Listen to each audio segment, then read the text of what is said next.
Shalom Bapak Ibu Saudara, selamat datang di Yesus Church. Ada sukacita di tempat ini, amin. Mari sama-sama kita bangkit berdiri, memuji Dia dengan penuh sukacita. Haleluya. Firman terangi jalanku, perisai iman di setiap waktu. Lindungiku dari segala. Tak pernah ku ragu, karena Dia bersamaku, setia menjaga dengan kuasa mulia. Come on. Hanya di dalam nama-Nya Yesus, Dia sumber pengharapan di sepanjang hidupku. Hanya di dalam kuasa-Nya pasti tersedia kemenangan bagiku selama-lamanya. Sebab di dalam namanya ada pengharapan, amin. Mari kita bertepuk tangan dan penuh sukacita. Come on. Katakan kebenaran. Yes. Kebenaran yang bebaskan, selalu berikan ku kekuatan. Hadapi segala tantangan. Tak pernah ku ragu, karena Dia bersamaku, setia menjaga dengan kuasa mulia. Sama-sama Bapak Ibu Saudara. Hanya di dalam nama-Nya Yesus, Dia sumber pengharapan di sepanjang hidupku. Hanya di dalam kuasa-Nya pasti tersedia kemenangan bagiku selama-lamanya.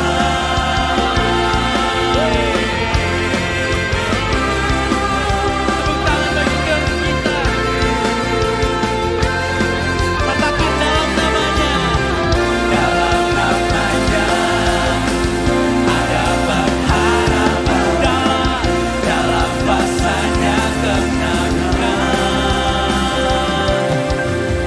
Mari angkat tangan kita, lambaikan tangan kita kepada Tuhan.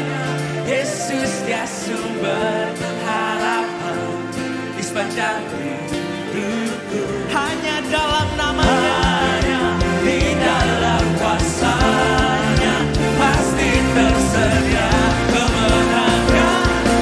Siapa lomba Tuhan kita, Bapak Ibu Saudara? Go! Hanya di dalam nama-Nya Yesus, Dia sumber pengharapan di sepanjang hidupku. Hanya di dalam kuasa-Nya pasti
percaya di dalam kehidupan kami, Yesus.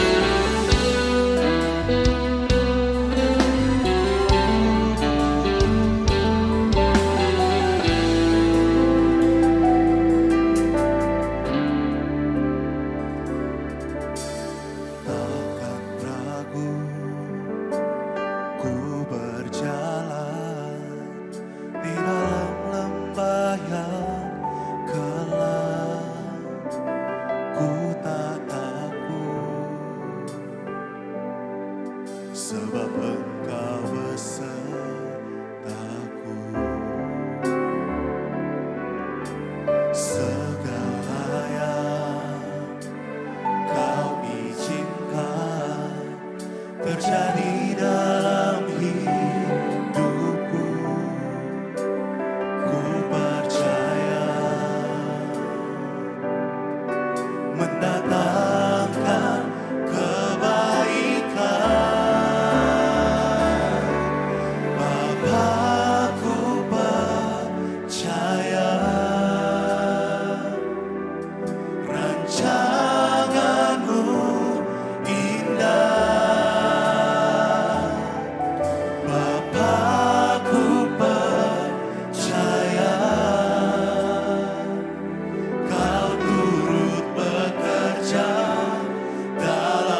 kami percaya pengharapan kami hanya datang dari-Mu ya Tuhan.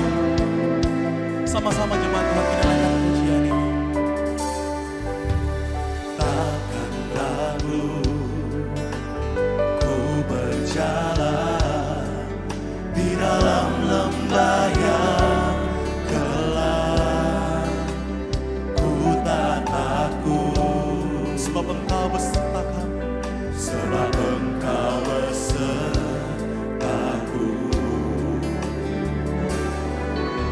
Segala yang Kau izinkan terjadi dalam hidupku, ku percaya mendatangkan kebaikan.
Suaramu katakan, Bapakku percaya.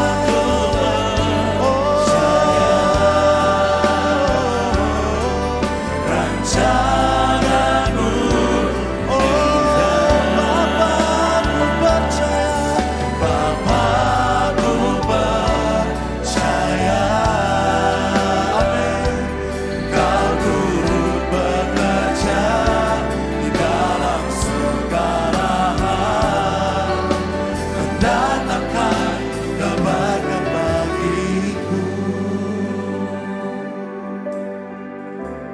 Satu hal yang kami percaya, bahkan di saat lembah kelam kami lalui, Engkau tetap beserta setiap kami Tuhan. Gadamu dan tongkatmu yang menghibur setiap kami. Mari Engkau Bapak Ibu Saudara yang percaya, sama-sama kita nyatakan, Bapakku percaya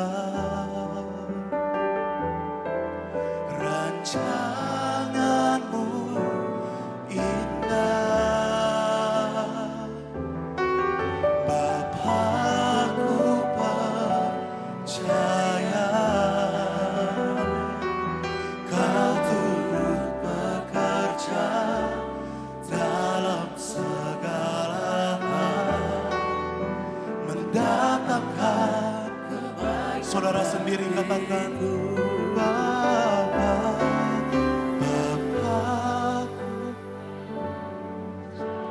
Ini iman percaya kami padamu Tuhan. Rancanganmu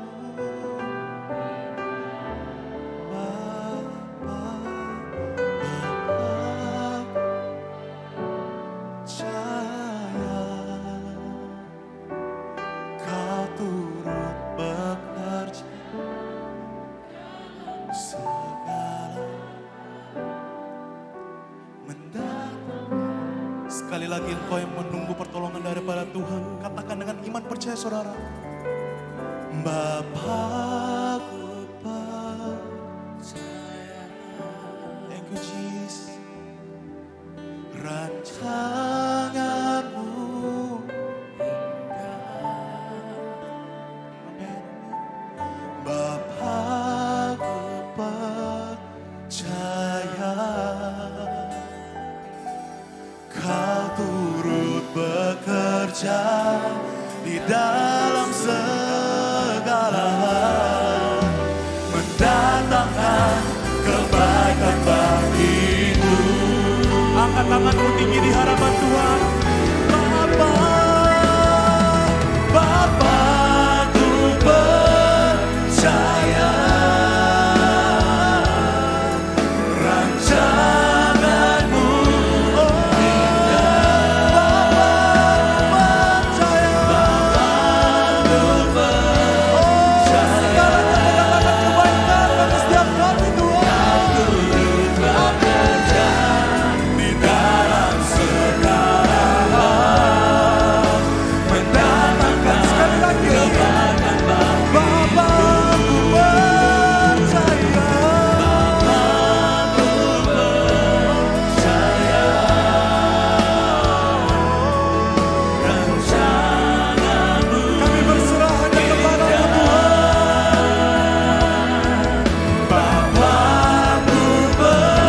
Oh Bapa yang mengasihi kami.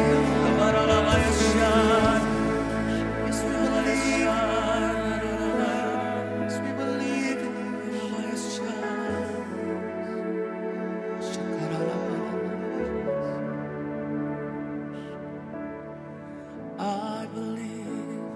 I believe in you. I will walk with you. I will walk with you. I surrender to your place. You will dare in all my struggle. Lord, I trust in you. I believe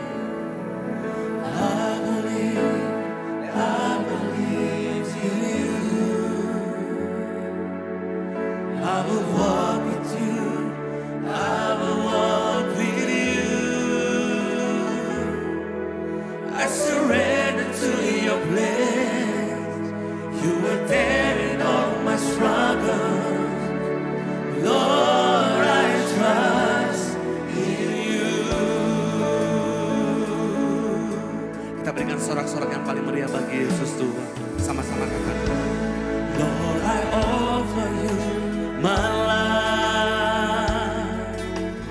All I am, all to you. Lord, I want to be with you in your presence. In your presence, I am home. Lord, I want to walk with you. Oh, because in your eyes, Lord, I want to be with you. In your presence, I am home. I will trust in you. I will trust in you, Lord. I believe in you. I will walk with you. I will walk with you. I will walk with you. I surrender to your place.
Kami mensyukuri hadirat Tuhan yang ada bersama-sama dengan kami dari awal, pertengahan, dan saatnya tiba kami ingin mendengarkan isi hati-Mu ya Tuhan. Sampaikan dengan sederhana supaya kami semakin mengerti firman-Mu. Kami sadar yang akan mengarahkan hidup kami adalah firman-Mu. Karena langit dan bumi akan lenyap tapi firman Tuhan akan kekal selama-lamanya. Mari Roh Kudus ambil alih semuanya, suasana di tempat ini, hati kami, pikiran kami. Kami rindu firman-Mu akan tertanam di tanah yang baik, tanah yang subur. Supaya waktu kami mendengarkannya kami dikasih sukacita untuk menjadi pelaku-pelaku firman, bukan hanya pendengar-pendengar firman. Urapi hamba-Mu, berkati setiap kami, biar kami fokus hanya pada sang firman yang hadir di tengah-tengah kami. Berbicaralah Tuhan, di dalam nama Yesus kami berdoa. Semua yang percaya katakan amin. Amin. Silakan duduk Bapak Ibu. Shalom semuanya, selamat sore.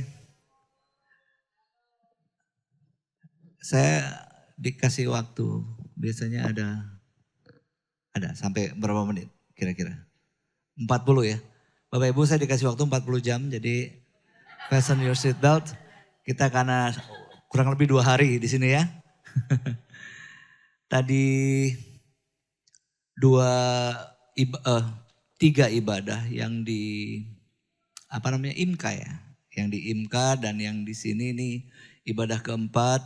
3 ibadah sebelumnya saya kasih kesaksian tentang kehidupan, bagaimana kegagalan demi kegagalan yang saya alami khususnya dalam kehidupan sempat bikin saya hancur banget dan makin menjauh dari Tuhan. Tapi kalau boleh saya ulang sedikit, semuanya memberikan sebuah pelajaran yang luar biasa buat saya secara pribadi, buat keluarga kami juga khususnya. Saya jadi ngelihat bagaimana bahwa grace itu bukan pengajaran ya. Kasih karunia itu bukan dogma, bukan doktrin. Tapi kasih karunia itu adalah Yesus sendiri. Pribadi Yesus yang sangat luar biasa. Ya, kita yang tadinya hidup dalam ketakutan ya, udah takut, malu ya. Orang kalau berdosa ya nggak jauh-jauh dari situ, rasa takut, rasa nggak layak, nggak pantas, nggak kudus, rasa malu, nggak tahu mau ngapain. Dan kebanyakan waktu kita jatuh, semakin kita lari dari persekutuan orang percaya. Ya. Harus diakui sangat disayangkan banyak juga gereja hanya siap jadi showroom. Sudah tahu showroom? Yang dipamerin yang keren-keren. Tapi jarang gereja mau jadi bengkel. Ya, tempat yang rusak-rusak. Kita pengen dilihat sangat perfect, kita pengen dilihat sangat sempurna dari luar. Kalau bisa semua orang yang tampil tuh orang yang oke banget. Tapi sejujurnya apakah semua yang tampil itu orangnya oke kan kita nggak tahu ya. Masing-masing orang punya pergumulannya, masing-masing orang punya chapter in life, punya journey yang berbeda-beda gitu. Nah, tapi Tuhan kasih pelajaran yang luar biasa. Ada satu ayat bilang, for those who live in Christ, buat mereka yang hidup di dalam Kristus Yesus, there is no more condemnation. Nggak ada lagi penghukuman di dalam Kristus. Ya.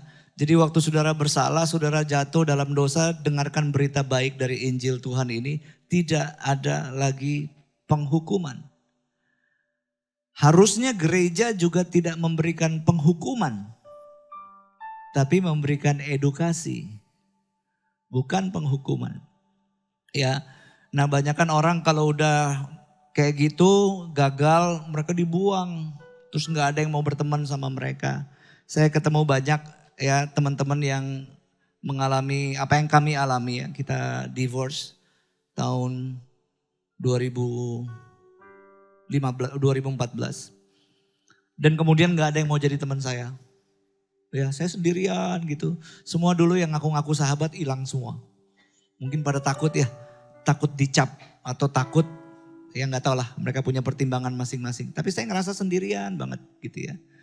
Nah hari-hari ini saya bersyukur banget bahwa kita di Bali punya sebuah komunitas dan ada jemaat yang kita gembalakan di Bali. Kami belajar untuk tidak pengen jadi showroom, tapi pengen jadi bengkel. Tempat di mana-mana orang yang rasa tertolak bisa ngerasa diterima. Ya, di Bali kita ada satu komunitas namanya Bali Adulam Ministry. Kalau Bapak Ibu pernah baca Alkitab, ada sebuah kisah di Samuel tentang goa yang namanya Adulam. Goa Adulam itu adalah sebuah goa pelarian waktu Daud dikejar-kejar oleh Saul. Dalam persembunyiannya, dalam ketakutannya Daud ngumpet di sebuah goa yang namanya Adulam. Nah, orang lagi ketakutan, lagi khawatir mau dibunuh, harusnya di tempat itu dia dapat ketenangan dari Tuhan, dihibur sama Tuhan, dilus-elus, disayang-sayang gitu kan. Tapi yang terjadi di goa itu, Daud dimasukin, goa yang sama itu dimasukin sama orang-orang yang semuanya bermasalah. Ada pembunuh yang lari, ada orang yang berhutang, ada orang yang semuanya orang-orang gagal, orang-orang bermasalah, jumlahnya 400 orang. Ya saya ngerti sih, kalau saya jadi Daud saya akan bilang sama Tuhan, Tuhan ini salah kayaknya nih. Gua tuh kesini mau nyari perlindungan supaya gue bisa ada dalam hadirat Tuhan. Sudah tahu dong Daud suka main kecapi, suka nyanyi, suka nyembah. Jadi dia pikir dia di dalam goa itu akan pakai kecapinya untuk menyanyi, nyembah Tuhan, hadirat Tuhan turun. Dia bisa berbahasa roh, dia bisa merinding-merinding nikmati hadirat Tuhan. Ternyata enggak, dia enggak diizinkan merinding-merinding. Sudah tadi ada yang merinding? Wah tuh kalau sampai merinding luar biasa tuh. Nikmati aja tuh, jarang-jarang bisa merinding ya. Kita kalau nggak merinding di gereja biasanya merinding di ruang mayat ya. Di kuburan kita biasa merinding di tempat-tempat kayak gitu. Sudah kalau bisa merinding dalam hadirat Tuhan, wah itu luar biasa. Tuh hadiah yang harus kita nikmati. Amin. Nah Daud lagi pengen main kecapi dalam kesendirian, pengen memuji Tuhan, menyembah Tuhan. Dikirimin 400 orang yang gagal, 400 orang yang bermasalah. Jadi ternyata, ini saya belajar ya. Cara untuk memulihkan diri kita waktu kita gagal, waktu kita jatuh. Cara untuk memulihkan keberadaan kita adalah ini. Pulihkan orang lain. Pulihkan orang lain. Wih saya dulu sebelum ngerti itu. Wah saya sayang diri banget. Sayang diri itu bahasa Indonesianya apa ya? Ada orang Manado di sini? Orang Manado ada? Enggak ada. Kalau ada orang Manado ngerti bahasa sayang diri. Bahasa Inggrisnya itu self pity. Wah kita ngerasa kita paling sedih. Masalah gue paling besar, gue paling malang. Gue nih paling kasihan, wah gak ada yang mau nemenin gue. Semua jahat sama gue, self pity. Wah itu saya ada dalam masa-masa pity party itu lama banget tuh. Berpesta dalam rasa gue nih orang paling malang di dunia gitu. Tapi ternyata saya gak pernah ngerasain dipulihkan. Lalu di Bali, Tuhan kirim orang-orang yang ya gitu, modalnya gitu. Kumpul kebo gitu kan, orang-orang yang ya divorce juga banyak, orang-orang yang ya ada satu orang ngomong gini sama saya, Bang Frankie saya mau pacar saya dibaptis. Yang datang sama saya perempuan, saya mau pacar saya dibaptis. Wah luar biasa, ayo kenalin sama saya gitu. Terus tiba-tiba dia panggil pacarnya, sayang sini. Pacarnya yang datang perempuan juga. Lah kan saya bingung. Waduh, ini gimana ini? Ya, tapi terus kita gimana? Mau kita usir? Halo? Saudara, gereja kebanyakan suka terima barang jadi. Tapi gereja nggak mau mengambil beban untuk barang rusak. Yang harusnya bisa dipulihkan dong. Jujur, apa kita sebetulnya barang jadi? Halo? Kalau kita berani jujur di hadapan Tuhan, kita nih semua barang rusak Pak. Cuman gak mau ngaku. Kita semua nih barang rusak tapi gak ketahuan. Udah bedanya itu aja. Nah harusnya gereja punya hati seperti Yesus. Coba lihat siapa yang ditemenin sama Yesus. Pemungut cukai. Betul? Orang semua benci sama Sakeus. Tuhan kamu turun saya mau makan di rumahmu. Orang semua gak ada yang mau ngomong sama perempuan yang ada di sumur. Karena semua orang tahu nih perempuan gak benar. Yesus ngobrol sama perempuan ini. Yesus harusnya adalah wajah gereja yang sejati. Yesus jarang ketemu sama orang kaya, nongkrong duduk bareng naik BMW, naik mobil Bentley, Bugatti, enggak. Yesus malah nongkrong sama orang-orang yang menurut pandangan masyarakat rusak. Gitu. Nah, saya bersyukur di Bali kita ketemu anak-anak ini. Pada awalnya mereka benar-benar kayak butuh banget kebenaran, tapi banyak gereja menolak mereka. Nah saya ngerasa lah, emang lu aja yang ditolak, gue juga ditolak Dodol. Terus kita mesti ngapain nih ngopi bareng? Gitu. Lah bukan lu doang yang ditolak, lah gue juga ditolak. Terus kita mesti gimana gitu. Nah terus saya ngomong sama istri saya bilang, sayang, this is the time. Kita nih udah benar-benar gak punya keintiman sama Tuhan, jauh dari Tuhan. Memang karena kita dari Jakarta mau ke Bali itu tujuannya mau kabur, mau lari. Gak mau pelayanan-pelayanan, gak mau gereja-gerejaan. Jadi memang benar-benar mau jauh dari yang hiruk pikuk dunia persilatan itulah. Gitu. Bapak Ibu saya pelayanan dari umur 18 tahun. Ya, umur saya sekarang 23. Gak mungkin kan? Gak mungkin lah. Umur saya sekarang 54 Bapak Ibu. Jadi dari 18 tahun sampai 54 saya udah ngelihat semua seluk-beluk politik, semua hal-hal yang terjadi di dalam gereja dan to be honest, I'm sick of it. Gitu. Saya sampai berpikir udah gak mau lagi ada di situ. Tapi lagi-lagi Tuhan ya, lagi-lagi Tuhan. Tuhan itu kalau punya rancangan itu gak bisa dibatalkan oleh siapapun juga. Gak bisa. Sampai Paulus bilang begini, siapa yang bisa memisahkan aku dari kasih Tuhan? Dia kasih list panjang tuh. Wah macem-macem. Ketelanjangan, kelaparan, derita, karam kapal. Enggak apa dong, pokoknya banyak banget. Dia kasih semua alasan. Ada enggak yang bisa memisahkan aku dari kasih Tuhan? Jawabannya adalah enggak ada. Enggak ada yang bisa memisahkan kita dari kasih Tuhan. Enggak ada yang bisa menggagalkan rancangan Tuhan di dalam hidup kita. Dan inilah kami berdua hari ini. Masih kayak orang yang bangun tidur ya. Setelah ngerasain bagaimana nikmatnya di blacklist oleh semua gereja yang ada di Indonesia. Dan hari-hari ini melihat Tuhan membela. Satu-satu pintu mulai terbuka. Terus saya nanya gini, Tuhan, ini nanti kalau satu kali waktu, saya gak pengen-pengen amat sih. Tapi kalau Tuhan izinkan saya bisa lagi ada di gereja teman-teman kayak zaman dulu. Saya ini mau ngomong apa Tuhan? Apa yang mesti saya ceritakan? Roh Kudus jawabannya simpel banget. Ceritakan kegagalanmu. Ceritakan kegagalanmu. Tuhan mulai kasih lihat di Alkitab. Tuhan kita tuh luar biasa. Ya, Dia tunjukin di Alkitab orang-orang yang Dia panggil. Orang-orang luar biasa, orang-orang hebat. Yang sebenarnya orang-orang biasa aja. Gitu. Mereka orang-orang biasa karena ketemu dengan Yesus. Menjalankan apa yang Yesus taruh di hati mereka. Jadi orang yang luar biasa. Tapi sebetulnya mereka orang-orang hebat yang biasa-biasa aja. Terus dikasih lihat semua kegagalan demi kegagalan yang ada di hidup mereka. Ada yang berkhianat pada Yesus, ada yang menolak, ada yang mengutuk, ada yang macam-macam. Ada yang jual Yesusnya, ada yang jatuh dalam perzinahan, ada yang membunuh dengan perencanaan, banyak banget. Dan mereka secara terbuka ditulis di Alkitab sampai sekarang kita semua bisa baca kegagalan-kegagalan para hamba Tuhan. Terus saya pikir benar juga ya. Orang bukan hanya bisa belajar dari keberhasilan, tapi orang juga bisa belajar dari kegagalan. Ya. Dan ya saya belajar untuk taruh, sebenarnya bukan saya yang naruh diri saya ada di bawah. Tuhan yang taruh diri saya ada di bawah. Mungkin Tuhan lihat saya zaman dulu terlalu sombong kali ya. Jadi Tuhan bilang terlalu gede kepala lu. Lu ada di bawah lu sekarang nih. Di bawahnya di mana Tuhan? Lu tahu keset? Iya tahu. Lu ada di bawah keset. Oke. Dan hari ini mungkin saya nggak tahu, mungkin sebagian dari Bapak Ibu yang duduk di sini masih mikir ngapain nih orang ada di sini gitu ya. Tapi saya yakin percaya bahwa mimbar ini tempat kudus, ini bukan main-main. Dan kalau seseorang bisa ada di sini itu bukan karena manusia yang mengatur.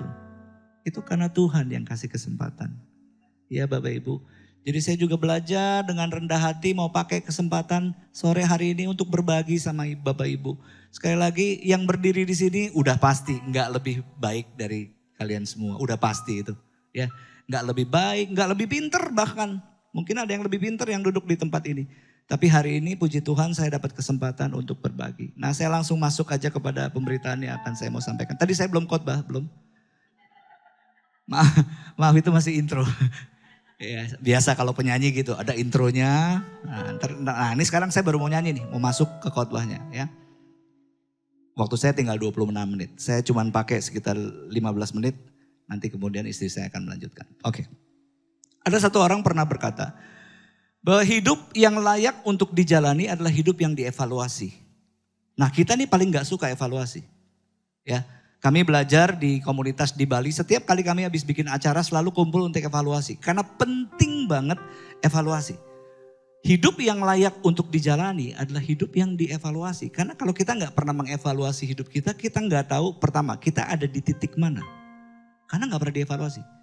Yang kedua kita nggak tahu sudah seberapa jauh kita berjalan dalam pertumbuhan kekristenan kita. Karena nggak pernah dievaluasi. So it's very important to evaluate hidup kita dalam perjalanan bersama dengan Tuhan. Ada ayat yang berkata begini, kerjakanlah keselamatanmu, betul? Berarti ada yang harus kita rancang dengan baik. Kehidupan yang mau kita jalani, bukan asal kita jalankan. Saya tanya, ada yang pengusaha di sini? Saya nggak nanya besar atau kecil. Ada yang pengusaha di sini? Ada yang punya usaha? Boleh angkat tangan? Ada. Bapak kalau menjalankan usaha kira-kira dipikirin apa asal? Nggak ada orang menjalankan usaha asal, nggak ada. Ya, orang mau punya tabungan berapa triliun di bank, kalau dia mau jalankan usaha, dia pasti tetap mikir, dipikirin, dirancang baik-baik, wah pokoknya udah sebaik mungkin dia pikirkan apa yang dia mau lakukan. Bayangin kalau untuk usaha aja kita pikir baik-baik, ya nggak ngasal ya Pak ya. Tapi seringkali dalam kehidupan kita nggak pikir, kita ngasal aja. Coba ngambil keputusan ngasal, betul nggak? Bergaul ngasal, berteman ngasal, memutuskan sesuatu ngasal. Kita usaha nggak ngasal, tapi untuk hidup kita seringkali ngasal. Ya, saya beberapa waktu ini lagi bener-bener paying attention tentang kesehatan saya. Umur udah 53 Pak, Bu, udah jauh dibanding kemarin-kemarin. Ya, terbang setahun mungkin 400 tiket, zaman umur 30 sih masih wah. Sekarang kepala 5. Ya ampun, baru jalan ke Tuban aja, berapa waktu lalu kita ke Tuban ya. Ke Tuban ya Pak, Bu, bukan Ketuban, bukan. Ke Tuban. Maaf, saya harus pisahkan kata ke dan Tuban ya. Supaya jangan salah mengerti. Baru jalan ke Tuban, jadi saya dari Bali ke Surabaya, kan dekat Bali Surabaya 40 menit, 50 menit. Jalan ke Tuban ada macet. Sampai Tuban tuh bener-bener wah kayak ditonjok-tonjokin satpam badan saya. Itu pulangnya tanya istri saya, terus cari. Yang saya cari pertama kali bukan hadirat Tuhan untuk menyegarkan diri saya, tukang pijet dulu. Ya tapi saya cari tukang pijet yang sambil bisa worship leader lah, jadi dua-duanya dapat. Dia mijit sambil saya ada dalam hadirat Tuhan ya. Begitu, karena umur udah 50. Nah, lalu saya bilang sama istri saya, yuk kita udah mulai mikirin kesehatan. Jadi saya sekarang lagi rajin banget main tenis, seminggu 5 kali main tenis. Karena saya lihat itu bagus banget buat otak saya, bisa belajar untuk berespon dengan baik. Terus dia belajar untuk menguatkan kaki, saya banyak berlari, kuda-kuda. Jadi bagus banget. Nah, kenapa saya mulai mikirin tentang tenis? Karena saya mikir gini, hidup yang saya jalani itu harus saya pikirin. Tubuh, jiwa, dan roh.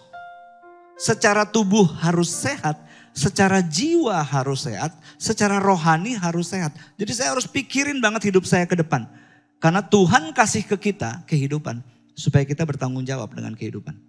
Hari ini saya mau share 5 aturan. Nah, saya tahu saudara gak suka aturan, saya tahu. Saya sendiri gak suka aturan. Tapi ternyata hidup ini perlu diatur Bapak Ibu. Ya, kalau kita bilang kita gak suka aturan, sebenarnya kita gak fair. Why? Karena sebagai ayah pasti Anda kasih aturan ke anak dong. Halo? Iya dong. Jangan pulang lewat dari jam 10 ya. Anak Bapak Ibu suka aturannya? Enggak suka. Kita juga dulu enggak suka digituin. Ya kan? Sampai akhirnya kita punya anak baru kita gini. Ternyata dulu ya papa mama kita pantas dia kayak gitu. Bener, saya baru ngerasain sekarang punya anak perempuan usia 16 tahun.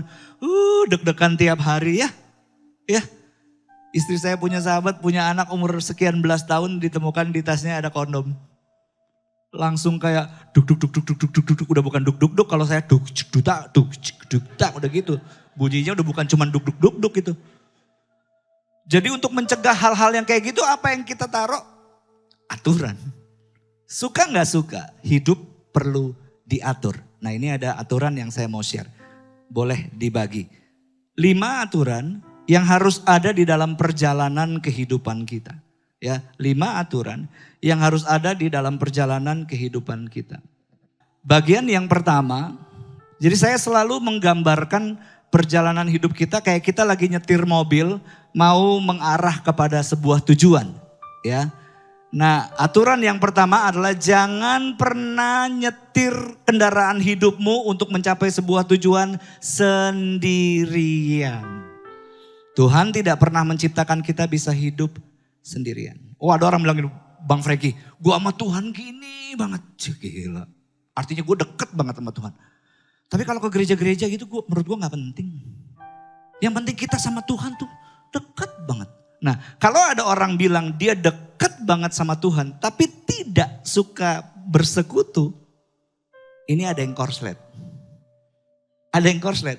Karena Tuhan tidak pernah menciptakan kita bisa bertumbuh satu orang sendirian, seorang diri. Jadi do not travel alone. Jangan pernah menjalani perjalanan kehidupan kita sendirian. Nah tapi juga jangan salah memilih orang yang kita ajak dalam mobil kita. Jadi siapa yang kita ajak di mobil kita itu mempengaruhi 2 hal. Kualitas perjalanan, ya, mempengaruhi kualitas perjalanan, mempengaruhi arah perjalanan. Ya, saya kalau mau pergi keluar kota gitu dari Bali, misalnya kita kan ya bersyukur ya punya istri masih punya masih punya bukan power, masih punya pengaruh. Jadi kita suka banget nih dapat hotel-hotel gratisan gitu. Ya, bahasa sekarang dibilangnya endorse.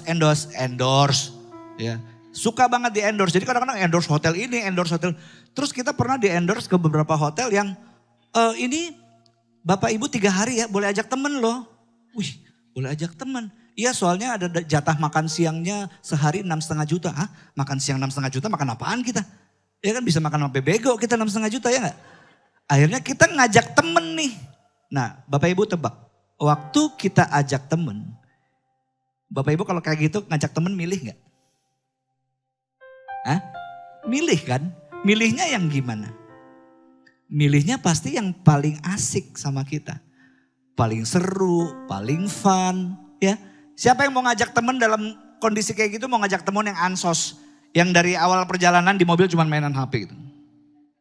Nggak mau, kita mau ajak yang klik sama kita, yang seru, yang asik gitu ya. Jadi perjalanan membawa orang di dalam kendaraan kehidupan kita itu mempengaruhi kualitas perjalanan.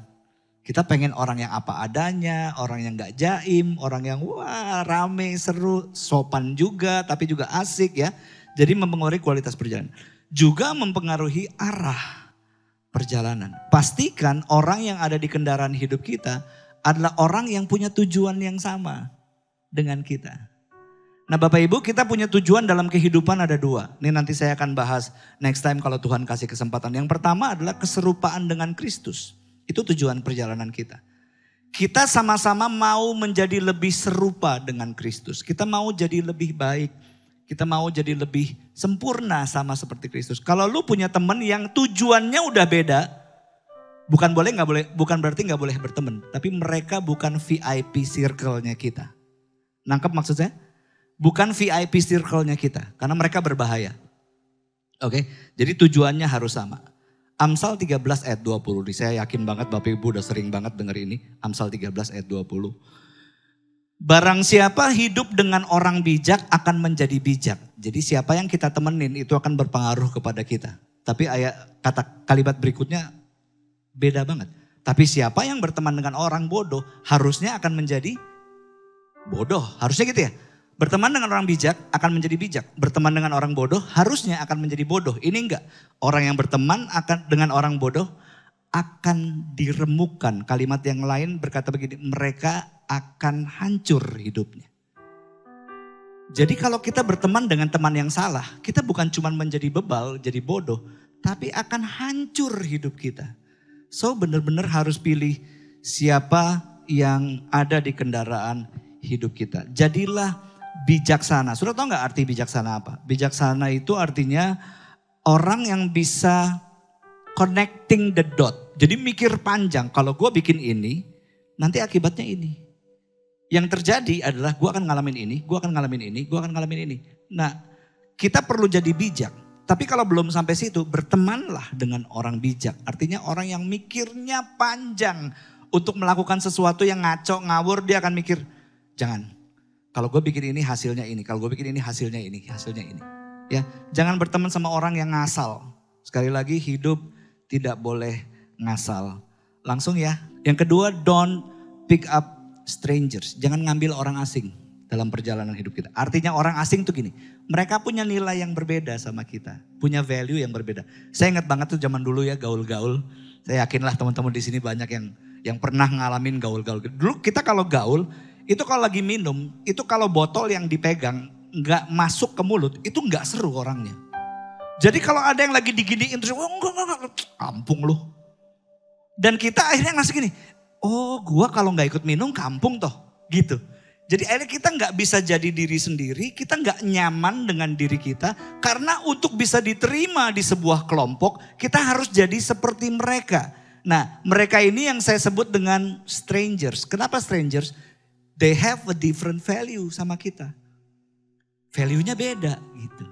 Kita udah mau pulang, ngapain pulang? Enggak, bini gue nyariin, alah sama bini aja takut. Udah bilang aja masih seru, atau udah bilang aja lagi di jalan, lagi udah mau pulang sebentar lagi, ntar juga dia tidur. Dia sodorin 1001 hal yang membuat kita sebetulnya ngerasa, lah kok gue jadi gini ya? Kok gue gak bisa menikmati jadi diri gue sendiri? Gue harus jadi seperti elu supaya ngerasa diterima di grupnya elu. Jangan ambil orang asing ada di dalam kendaraan hidup kita. Karena tujuan arah hidup mereka udah beda. Kita pengen keserupaan dengan Kristus, mereka gak pernah mikirin itu. Gitu. Jadi hidup yang layak untuk dijalani, evaluasi dengan siapa kamu bergaul. Pikirin, harus dipikirin. Yang ketiga, choose a destination and borrow a map. Pilih destinasi yang kita mau pilih, pinjem mapnya orang lain yang kita bisa belajar dari mereka. Jadi dulu ya waktu saya baru pertama-tama kali terima Yesus, semangat. Saya tahu bahwa panggilan Tuhan atas saya itu musisi.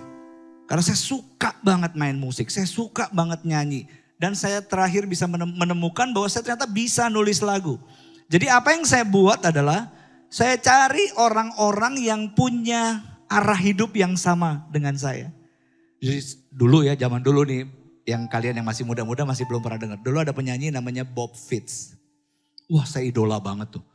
Dia ada di mana tuh saya kejar, saya ikutin gitu ya. Satu kali dia bikin sekolah namanya School of Music Ministry International, itu ada di Texas tahun 91. Wah, saya dapat brosurnya tuh kayak, waduh gue mesti datang nih, gak tahu gimana caranya. Dan puji Tuhannya, Tuhan izinin saya bisa datang ketemu sama beliau di sana gitu. Jadi saya lihat hidupnya, bayangin seorang Bob Fitts yang kita cuma tahu di CD. Zaman dulu cuma bisa ngelihat di VCD ya. DVD aja belum ada gitu, cuma VCD doang. Dia masuk ke kelas kita sambil ngajar bawa gitar. Gitarnya belum dikeluarin, belum digenjreng. Baru masuk, itu satu kelas nangis. Saya gak tahu lah kok hadirat Tuhan bisa sekuat ini ya. Dia belum nyanyi, kita semua udah ngerasain hadirat Tuhan. Jadi saya ambil sosok yang saya pengen ada di situ, ya. Saya tentukan destinasi saya dan saya pinjem map kehidupannya. Bagaimana dia hidup dengan Tuhan, bagaimana pelayanannya, bagaimana kehidupannya.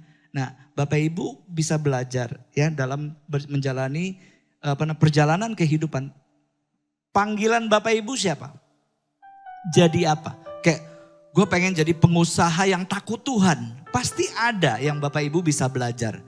Ya, set destinasinya, gue pengen punya usaha dan pengen jadi pengusaha yang kayak dia. Pengusaha tapi cinta Tuhan, takut Tuhan, jujur, disiplin, kerja keras. Gue pengen kayak dia. Dan pinjem map kehidupannya dia supaya kita bisa belajar. Gitu. Nah dari sini kita lihat bahwa memang gak gampang menjalani kehidupan. Harus benar-benar dipikirin, diset, dievaluasi kalau ada yang salah. Yang keempat, ya nggak banyak, kita cuma sampai 27. Yang keempat, pay attention to the signage. Bapak Ibu tahu kalau kita lagi bawa mobil pasti ada rambu ya. Rambu-rambu tuh nggak sembarangan Bapak Ibu ditaruh ya. Kalau ada tulisan S dicoret itu udah pasti Bapak Ibu jangan jualan S di situ, nggak boleh. Udah tahu S dicoret, udah jangan mau jual es cendol, es dongdong, jangan S dicoret. Artinya Bapak Ibu nggak boleh stop di situ. Kalau ada lagi jalan terus ada signage yang melingkar gini, oh berarti di depan Bapak Ibu ada jalan yang menikuk, tikungan yang tajam. Nah, signage itu tujuannya kasih kita proteksi, Bapak Ibu aman kalau lihat itu. Karena dia ngasih kita protection. Ya, jadi harus seneng dengan signage. Jangan begitu ada signage yang Bapak Ibu lihat gini, ada polisi nggak ya? Ada polisi nggak ada polisi, signage itu bikin Anda aman, itu ngasih kita protection. Yang kedua, signage itu kasih kita direction. Ada arah yang dia kasih lihat kepada kita.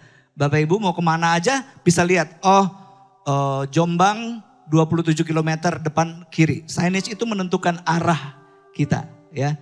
Sekarang kita bersyukur banget udah ada GPS, udah ada Waze segala macam. Kalau enggak zaman dulu 10 tahun lalu bayangin berapa ratus warung yang kita tanyain untuk kita bisa sampai ke sebuah tujuan.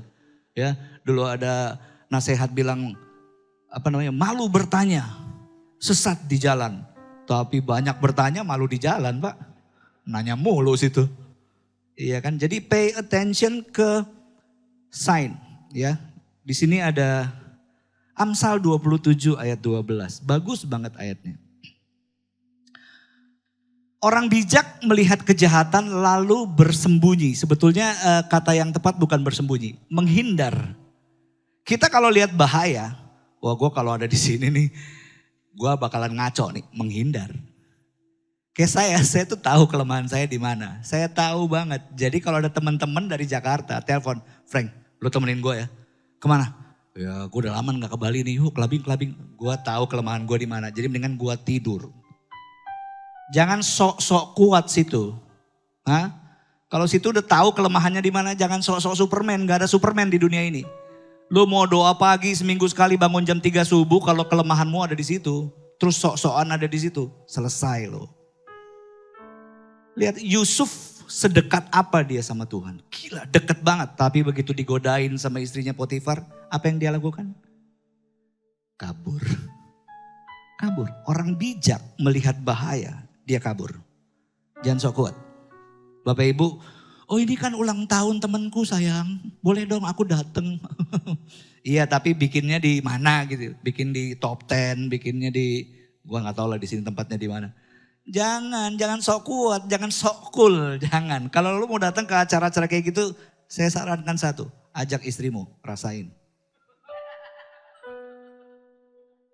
Jadi yang keempat, pay attention, lihat tanda-tanda yang ada dalam perjalanan hidup kita. Kalau udah bahaya, jangan mau ada di situ. Pergi. Saya undang istri saya untuk meneruskan. Selamat sore Bapak Ibu. Ya, saya mau lanjutin yang terakhir ya. Karena cuma 7 menit jadi kita buru-buru. Yuk, bisa yuk gitu ya. Oke, yang kelima ini ada satu poin yang kayaknya perempuan ini banyak banget ya. Kita punya trauma-trauma masa lalu. Nah ini, don't carry unnecessary baggage gitu kan. Hilangkan segala perasaan sakit hati, dendam, dan marah. Nah ini saya mau bicara khusus ya mengenai trauma masa lalu. Jadi saya kalau pikir apa yang terjadi dalam hidup saya ya selama dari kecil gitu kan. Sampai apa yang kita berdua alami gitu, saya nggak bisa bayangin bahwa saya bisa ada di sini sharing sama Bapak dan Ibu. Semua di sini menceritakan kebaikan Tuhan. Kenapa? Karena saya malu. Banyak banget sanksi sosial yang saya terima sebagai seorang wanita ya. Saya dicap macam-macam, saya dicap pelakor, saya dicap perempuan nakal. Banyak sekali cap-cap yang menempel pada saya yang bikin saya mikir kayak, Tuhan bisa gak sih ya kira-kira one day saya bisa melayani Tuhan dan menceritakan kebaikan Tuhan. Saya layak gak sih gitu? Saya gak layak. Apa yang membuat saya gak layak? Sebetulnya adalah karena trauma masa lalu saya. Banyak hal-hal di masa lalu yang membuat saya merasa bahwa Tuhan saya gak layak. Karena apa ya, kayak gimana sih kalau kita udah merasa diri kita tuh gak ada harganya. Itu kita susah banget untuk bisa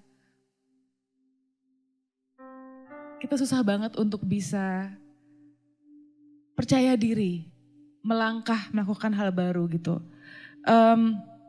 Saya mau kasih poin juga, beberapa hal yang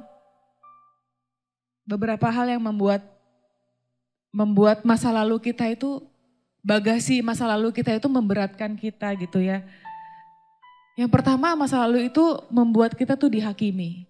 Dunia itu pasti akan menghakimi kita karena masa lalu kita. Apalagi kalau orang-orang tahu itu, makanya banyak sekali orang-orang yang suka sekali menutupi masa lalunya. Kenapa? Karena dia gak mau dihakimi, ya kan? Terus yang kedua, masa lalu itu bisa aja mendefinisikan kita gitu kan. Kayak misalnya cap, oh tukang bohong gitu. Atau misalkan kita pernah terlibat masalah keuangan, dibilang apa penipu misalkan. Atau banyak banget cap-cap dunia yang akan terarah ke kita dengan apa yang kita lakukan di masa lalu kita. Wah ini udah 0-0 gimana ya? Masih boleh lanjut gak sih? Oh boleh ya? Boleh, oke. Oke, yang ketiga adalah kita gak bisa move on. Itu kalau masa lalu gitu kayaknya tuh menjerat kita gitu. Saya banyak banget mendengar curhat dari teman-teman sesama wanita ya apalagi ya. Jadi kita di komunitas itu ada rulesnya, jadi kalau perempuan curhatnya ke saya, kalau laki-laki curhatnya ke, kita manggilnya Babe Frankie ya gitu kan, karena memang akan lebih nyambung. Jadi banyak banget yang segala masalah kesehatan itu asalnya dari masa lalu. Ya kayak misalnya, perhatiin gak sih sekarang banyak banget penyakit yang aneh-aneh, autoimun, lupus, bahkan banyak banget yang penyakit yang dulu kita gak pernah dengar. Apa sih autoimun? Kita gak tahu gitu kan. Atau penyakit-penyakit aneh ya. Dan itu kebanyakan disebabkan oleh trauma masa lalu. Gitu. Masa lalu kita sangat ditentukan, yang ditentukan oleh dunia adalah seperti itu. Dan terakhir tuh masa lalu membuat kita trauma. Banyak banget yang misalnya dulu waktu masih kecil mungkin menyaksikan ayah dan ibunya bertengkar, terus sampai sekarang sampai takut menikah. Kenapa? Saya trauma. Kenapa? Saya gak mau mengalami rumah tangga kayak bapak dan ibu saya. Berantem setiap hari gitu kan. Banyak banget ya, bagasi masa lalu itu memberatkan kita. Sehingga membuat kita gak bisa, ibaratnya gak bisa bloom gitu, gak bisa berkembang. Dan kalau mungkin istilah rohaninya, kita tidak bisa memenuhi destiny yang sudah Tuhan taruh di hidup kita gitu kan. Tapi ini saya mau katakan Bapak dan Ibu, ini adalah kata-kata firman Tuhan akan masa lalu. Jadi ini juga yang saya betul-betul saya alami gitu ya. Betapa kuasa Tuhan mengubah saya. Tahun 2020 saya sempat divonis sakit. Nanti saya akan cerita lebih lanjut lagi cuma karena waktunya sempit. Tadi mungkin sebagian ada yang udah datang ya, saya udah sempat kesaksian bahwa 2020 itu saya divonis kanker Bapak dan Ibu. Bukan penyakit ece-ece ya, bukan penyakit pusing gitu kan atau apapun, ini penyakit yang ganas ya istilahnya. Sebentar, saya pakai kacamata dulu kali ya. Ini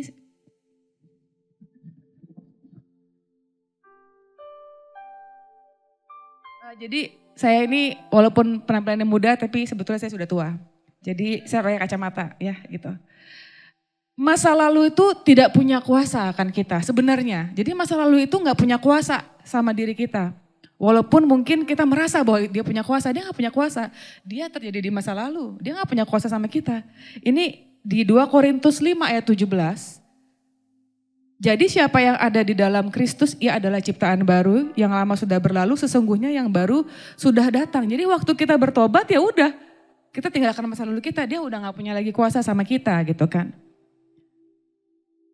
Tidak ada kuasa yang dapat melebihi kekuatan Kristus yang ada dalam diri kita. Saat kita bertobat dengan sungguh-sungguh, kita punya kekuatan baru, terutama kekuatan untuk mengampuni. Mengampuni itu mempunyai sebuah power, sebuah kekuatan yang luar biasa, dan memang mengampuni itu sesuatu yang sangat-sangat sulit, apalagi orang yang bisa dibilang orang yang kita harapkan untuk mengasihi kita, tapi dia tidak mengasihi kita, bahkan menyakiti kita, itu susah banget ngampuninnya. Siapa yang susah kita ampuni? Orang tua kita, bapak kita, ibu kita, suami kita, istri kita, susah banget. Tapi waktu kuasa Tuhan ada dalam kita, kita akan punya kekuatan untuk bisa mengampuni. Yang kedua, kita akan diberikan perspektif baru. Ini kita baca di Filipi 3 ayat 7 dan 8. Tetapi apa yang dahulu merupakan keuntungan bagiku, sekarang kuanggap rugi karena Kristus. Malahan segala sesuatu kuanggap rugi karena pengenalan akan Kristus Yesus Tuhanku lebih mulia daripada semuanya. Oleh karena dialah aku telah melepaskan semuanya itu dan menganggapnya sampah supaya aku memperoleh Kristus. Ini kata-kata Paulus waktu dia bertobat. Jadi waktu, saya suka banget tadi lagu tadi yang bilang bahwa waktu kita menyerahkan hidup kita pada Kristus, kita akan kehilangan banyak hak kita. Waktu kita disakiti orang, dunia akan bilang, berhak kok kamu untuk marah. Kita suka lihat kan di quote-quote di Instagram. Saya pernah baca sebuah quote yang kayaknya keren, padahal sebenarnya itu enggak Alkitabiah sama sekali. Dibilang katanya, apa sih pokoknya istilahnya, dia bilang katanya, perbuatanku itu tergantung dari perbuatanmu kepadaku. Itu kata dunia. Kalau istilahnya kalau kita disakiti, harusnya kita bales. Karena kita berhak. Tapi waktu kita sudah mengenal Yesus, Yesus sudah berkuasa dalam hidup kita lepasin hak itu. Kita gak berhak untuk marah. Dan itu berat Bapak dan Ibu, tapi pasti bisa. Karena sesuatu yang dulu merupakan haknya kita udah gak punya hak lagi. Gitu. Bahkan apa? Dulu saya suka pikir bahwa, aduh Tuhan, ini gimana ya mau mau melayani Tuhan gitu. Saya pikir kayak nanti kalau melayani Tuhan dipikir udah gak laku lagi. Ada loh pikiran kayak begitu, padahal kalau dipikir-pikir, bodo amat. Segala sesuatu akan berlalu tapi firman Tuhan tinggal tetap gitu kan. Ngapain harus takut, maju terus. Tidak ada pertobatan tanpa perspektif yang baru. Dan setiap saat itu sudah pasti Roh Kudus akan memberikan kita bimbingan asal kita siap mendengar.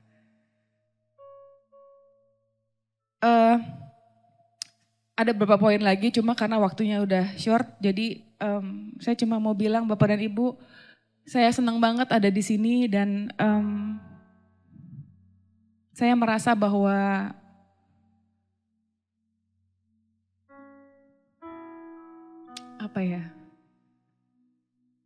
kasih karunia Tuhan itu benar-benar melampaui akal kita gitu kan. Dulu saya tipe orang yang apa-apa pakai logika, pakai logik gitu, pakai logika. Saya selalu berpikir kalau saya disiplin pasti saya akan berhasil. Kalau saya baik sama orang akan baik sama saya. Segala macam teori-teori dunia ya yang saya pikir yang penting kita baik sama orang. Yang penting kita gak jahat sama orang, tapi ternyata itu gak cukup. Pengenalan yang dalam akan Kristus Yesus melalui pergumulan hidup kita, itu yang membuat kita bertumbuh. Terutama di tahun 2020 waktu saya sakit, Tuhan banyak banget membukakan mata saya, perspektif hidup saya, bagaimana saya melihat sekeliling saya, masa lalu saya, bagaimana Tuhan membuktikan bahwa waktu kita gak punya apa-apa, tapi Tuhan tetap ada dan itu cukup.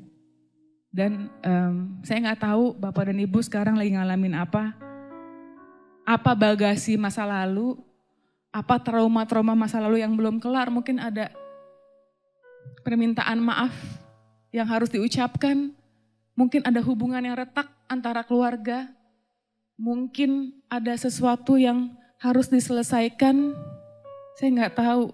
Dan itu pasti berat. Tapi saya percaya kalau kita betul-betul yakin bahwa Tuhan Yesus ada dalam kita, hidup kita itu bukan tragedi. Apa yang kita alami itu adalah sesuatu yang harus kita hadapi sebagai manusia dengan kekuatan Tuhan. Tuhan, terima kasih sudah menjadi Tuhan yang mati bagi kami. Terima kasih Engkau telah menebus hidup kami. Tuhan, kami berdoa untuk semua yang ada di sini.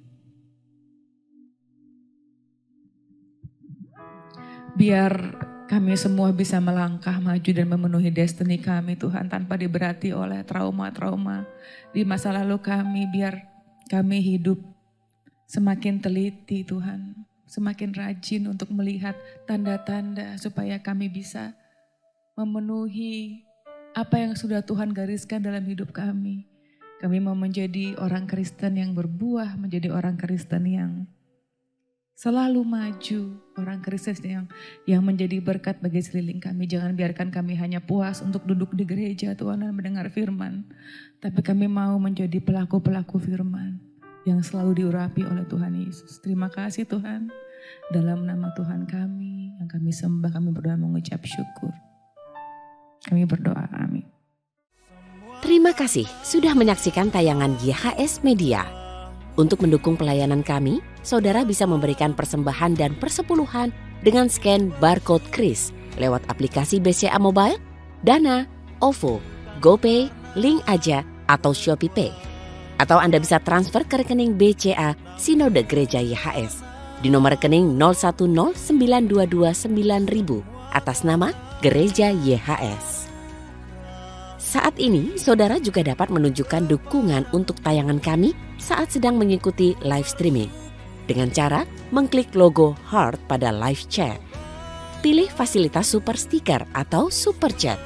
Kemudian, tentukan nilai donasi yang ingin saudara bagikan.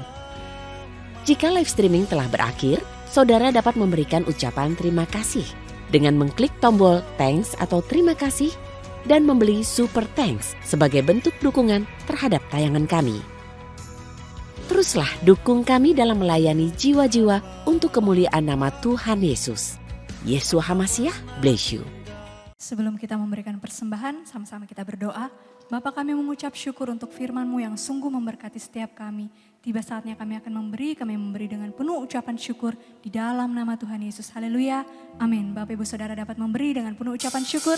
Kita akhiri ibadah kita dengan sukacita. Haleluya.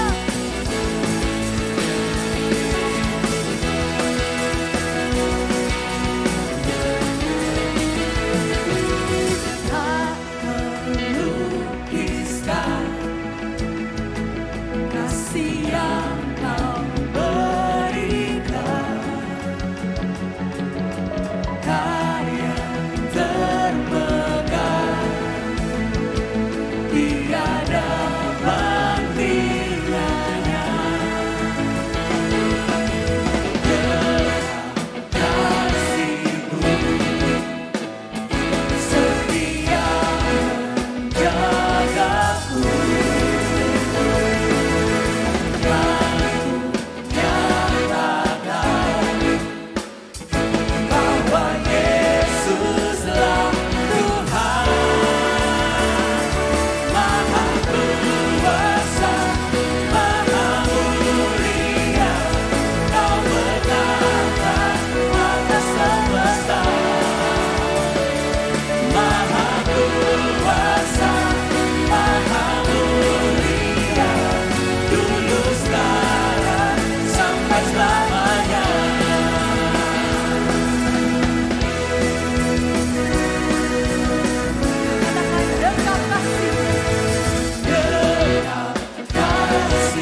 kuasa, maha mulia, dulu sekarang sampai selamanya.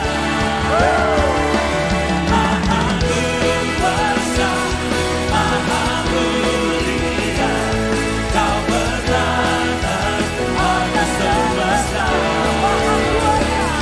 Maha kuasa, maha mulia, dulu sekarang sampai selamanya. Sampai selamanya. Sampai selamanya.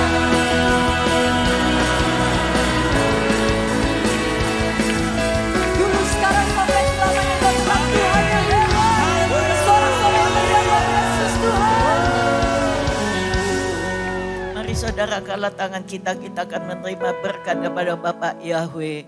Yahweh memberkati engkau, Yahweh memelihara engkau, Yahweh membuat wajahnya kepadamu dan memberikan engkau anugerah. Yahweh menghadapkan wajahnya bersinar atasmu dan memberikan engkau damai sejahtera sekarang sampai selama-lamanya di dalam nama Tuhan Yesus Kristus. Sama-sama kita katakan amin, amin, amin. Tuhan Yesus memberkati.